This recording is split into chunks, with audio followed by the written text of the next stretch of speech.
rooftop tent.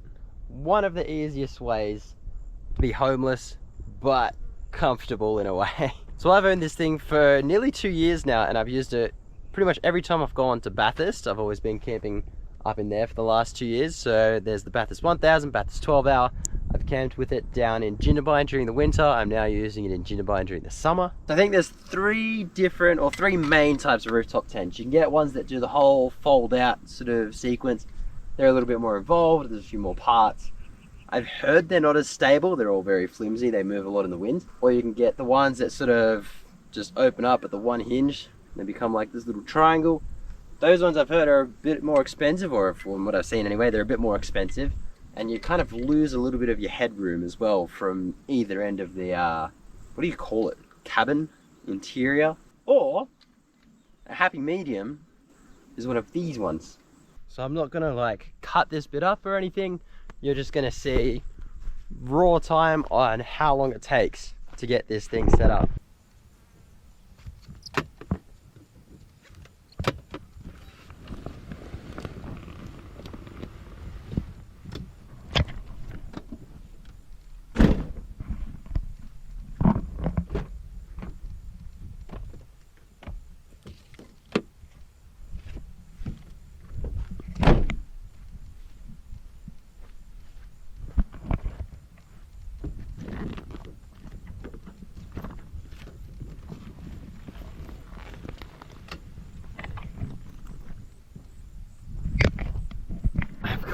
So many bugs all along there from driving last night.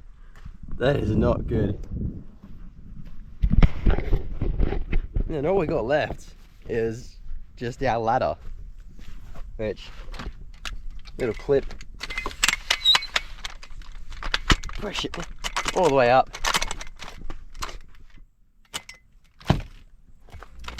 Hopefully find some even ground.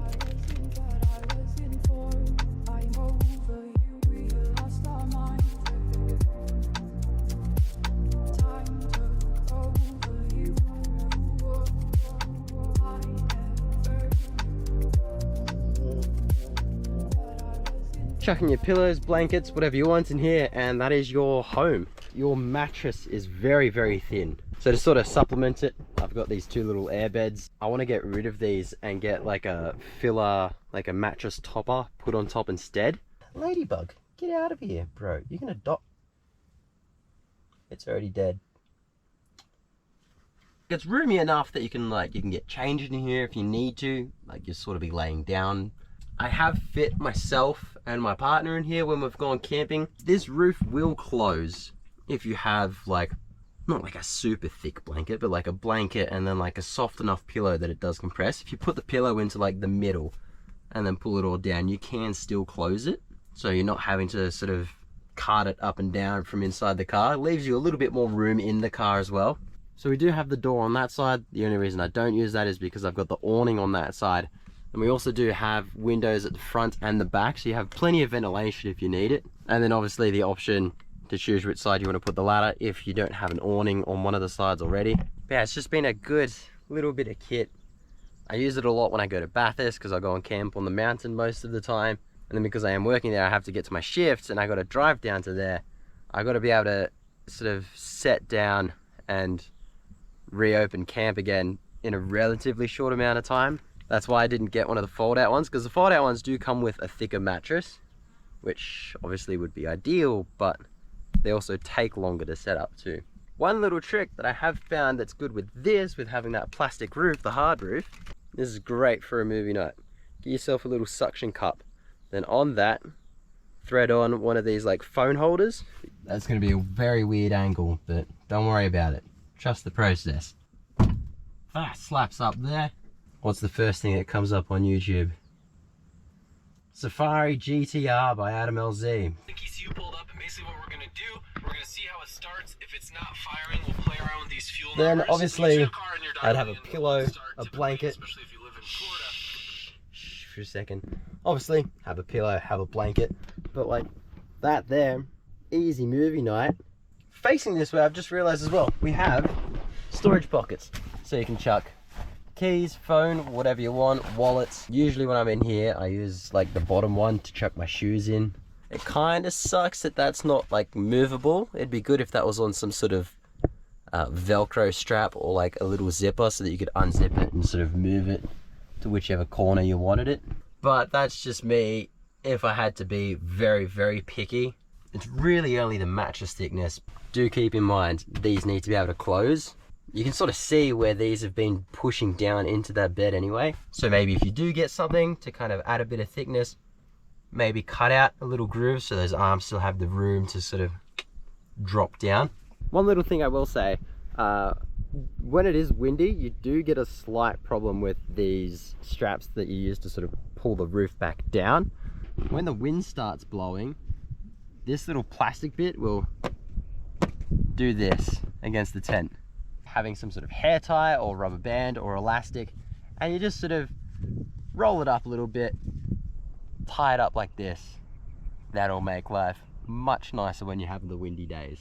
So anyway, there you go. There's a quick little review, quick little recap of using the King's tent. There's a couple of these going around secondhand that I've seen. I think they're about anywhere from 500 to like 700 bucks. Anyway, we're gonna pack this thing down. I've got to get out of here because I'm sick of these flies. These flies in this particular area, I seem to have stopped in like their breeding grounds, and it sucks.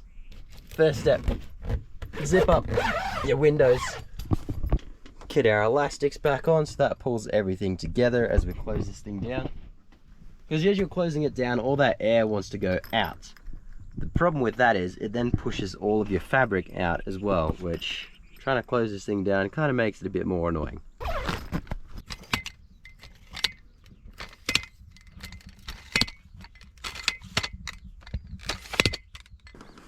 Try and sort of keep all that pushed in. Throw that in. Hopefully it stays in.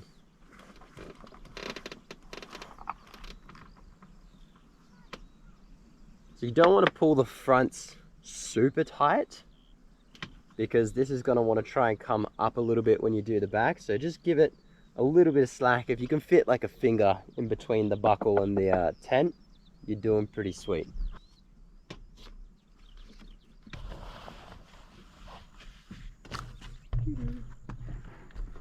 Yep. Everything looks like it's tucked in well enough.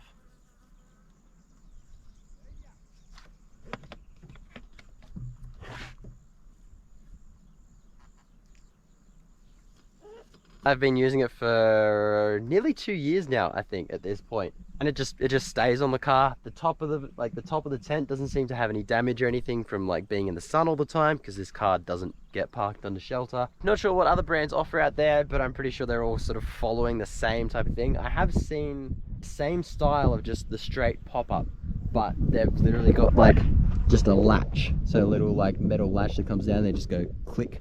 The only thing I will say then is it's less likely to wear out those front straps. It's frayed all the ends, so it gets a little bit annoying to try and get it into there, especially if you have cold hands. Whereas the straps on the back, they've still got that nice sharp cut. They've still got some of the wax on there, so those are very easy to feed into there. So maybe there's two downsides with this one, is just the thin mattress and durability of those straps on the front. That's the King's Rooftop Tent. I don't know what particular model it's called.